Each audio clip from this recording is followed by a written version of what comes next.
आज की वीडियो में हम देखने वाले हैं, यदि हमारे पास कोई भी सीलिंग फैन हो, उसकी हमने जब वाइंडिंग की थी, जैसे हमने पहले पार्ट में आपको दिखाया था कि आपको टेस्टिंग किस किस तरीके से करनी होती है। हमने इसकी टेस्टिंग की थी और ख़राब होने की प्रॉब्लम भी बताई थी कि किस तरीके से ख़राब हुआ था। ठीक है, इसका जो अंदर वाला सर्किट था प्रॉपर तरीके से बेकार हो गया था और उसकी वाइंडिंग में और अब की वाइंडिंग में बहुत अंतर है। आप देख सकते हैं इसमें प्रॉपर तरीके से आपको नीचे वाले पेपर या जिसे आप पैकिंग बोलते हैं वो भी दिखाई दे रहे हैं। और एक चीज़ का ध्यान रखना, ये पेपर जो आप यहाँ देखते हो, ठीक है ना, ये पेपर बार बार लगाया जाता है। एक ये वाला पेपर, एक ये वाला पेपर। आप यदि नया पंखा भी लाते हो और उसमें कभी फॉल्ट निकल जाए या आपका पंखा कभी कभी उल्टा चलता है, तो उसके उल्टे चलने के कारण होता है, एक तो इस कारण से शॉर्ट होना, यहाँ एक पेपर लगना जरूरी है दोनों सर्किट में। और उसके बाद ये ग्रीन वाला पेपर भी लगना जरूरी है, क्योंकि यहाँ से होते हैं जोड़, जोड़ के कारण कभी इसमें फॉल्ट होने के साथ वो कोयल पर फॉल्ट चला जाता है, जिससे आपका पूरा पंखा बेकार हो जाता है और वो उल्टा भी उसी के कारण चलता है। तो इसे बोलते हैं हम स्टेटर। अब इसे बोलते हैं रोटर। ये होते हैं इसके बैरिंग, ठीक है ना। इसमें दो बैरिंग होते हैं, 6201 और 6202। और इसको बैलेंस बनाने के लिए हम एक स्प्रिंग का प्रयोग करते हैं। ये हमारे पास इस एक स्प्रिंग है और इसे बोलते हैं कैपेसिटर या कंडेंसर भी आप इसे बोलते हैं। इसकी जो वैल्यू होती है 2.50 म्यू फेराड होती है और 440 तक ये ऑपरेट हो जाता है। 440 का मतलब होता है कि टू फेज सप्लाई तक ये आपका काम करेगा। इसे बोलते हैं कनेक्टर, जिसमें आपको कनेक्शन करने होते हैं। और एक चीज़ का ध्यान रखना कि कभी भी जब भी कनेक्शन करो, कनेक्शन आपके कभी भी लूज नहीं होने चाहिए, इसलिए इसमें हम कनेक्टर का यूज़ करते हैं। यदि कनेक्शन लूज हो गए तो स्पार्क की समस्या बनी रहेगी और उससे समस्या पंखे में जरूर आएगी।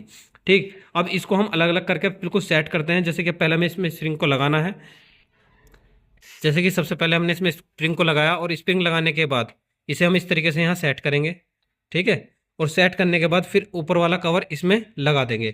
ये जो आप देख पा रहे हैं ये रूटर है, ये रूटर के साथ इसके साथ घूमेगा। और एक चीज़ का ध्यान रखना, रूटर में और इसमें हमेशा गैप होता है। यदि आप प्रॉपर तरीके से देखो, इसमें कोई भी रगड़ का कोई निशान नहीं है। कभी आपको लगे कि कहीं साइड में जिस तरीके से आपको ये कन्नी देख पा रहे हैं, यदि रगड़ का कभी निशान दिखाई दे तो या तो इसमें रेगमाल लगा ले, या इस पर एक कट लगता है जिसे आप जो आपके फिटर वाले होते हैं ना, उनसे आपको इस पर कट लगाना होता है, वो भी सिर्फ हवा भर। यदि इनके इसके अंदर ज़्यादा गैप बन जाए तो भी आपका जो पंखा है प्रॉपर तरीके से काम नहीं कर। पंखे को प्रॉपर तरीके से सेट कर लिया है। अब हम देखते हैं मल्टीमीटर से हमें टेस्टिंग करनी है, कौन सा हमारा मेन वायर है, कौन से हमारे कैपेसिटर के वायर है और किस पर हमारे सीधे चक्कर हो गए। ये मल्टीमीटर हमें सारी चीज़ बताएगा। सबसे पहले हम इसे सेट करते हैं कंटिन्यूटी पर। जैसे कि हमने कंटिन्यूटी पर सेट कर दिया है और बीप का साउंड देखते हैं कि बीप का साउंड आना चाहिए, तो बीप का साउंड इसके अंदर आ रहा है। ये हमारे दो कैपेसिटर के हो गए, हमें इनके साथ कुछ नहीं करना, ये हमारे मेन वायर है पंखे के। तो सबसे पहले हम इनकी टेस्टिंग करते हैं और रीडिंग को साथ के साथ नोट डाउन करते चलते हैं। जैसे कि हमने ब्लू और व्हाइट के साथ देखा तो 268 इसकी रीडिंग आई, और फिर ब्लू को ग्रीन के साथ देखा तो 214 रीडिंग आई। यानी कि एक तो चीज निश्चित होगी कि जो हमारा ब्लू वायर है वो मैन है। ठीक, अब हम इन दोनों की रीडिंग देखते हैं। तो इन रीडिंग जो भी आई, ये जो भी रीडिंग आई है सबसे ज्यादा होगी और इनका योग भी होगा, यानी कि ब्लू ग्रीन का और ब्लू व्हाइट का योग जो होगा वो इसके इक्वल होगा। इससे पता लगा कि ये हमारे कैपेसिटर के वायर है। अब इसमें देखो मैन के साथ सबसे अधिक रीडिंग किसकी है, मैन के साथ सबसे अधिक रीडिंग किसकी है, इसकी आपकी कितनी हुई 214 और इसकी रीडिंग कितनी हुई 268।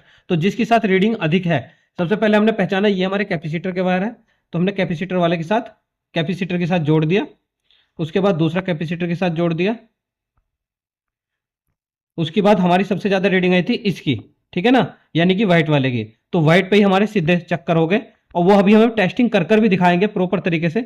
और इन्हें हम सबसे पहले खींच देते हैं कनेक्टर में। चलो देखो, अब सबसे पहले हम इसकी टेस्टिंग करते हैं। एक चीज का ध्यान रखना, जब भी आप काम करो सेफ्टी का प्रॉपर तरीके से ध्यान रखो।